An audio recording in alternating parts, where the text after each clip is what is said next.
नमस्ते. आपण समाज सुधारक ही युट्यूबची सिरीज सुरू केलेली आहे आणि त्याच्यामध्ये आज आपण 6वे समाज सुधारक यांची ओळख करून घेणार आहोत. त्यामध्ये आपण सावित्रीबाई फुले यांची ओळख करून घेणार आहोत.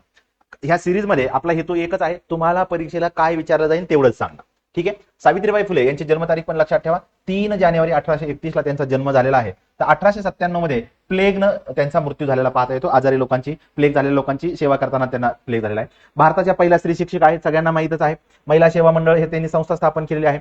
1852 मध्ये त्यांनी सर्व जाती आणि धर्मांच्या स्त्रियांसाठी एक हळदी कुंकू आणि तिळगुळाचा कार्यक्रम आयोजित केलेला होता आणि त्याच्या अध्यक्षपदी पुण्याच्या कलेक्टर यांच्या पत्नी E.C. जोन्स होत्या. हे पण इथं लक्षात ठेवा. त्यांचं लेखन प्रसिद्ध आहे समाजकार्यासोबतच. 1854 मध्ये त्यांनी काव्य फुले नावाचा कविता संग्रह लिहिलेला आहे. ज्योतिबांची भाषणं त्यांनी संकलित करून त्याचं पुस्तक छापलेलं पाहता येतं. सावित्रीबाईंची गाणी पण प्रसिद्ध आहेत.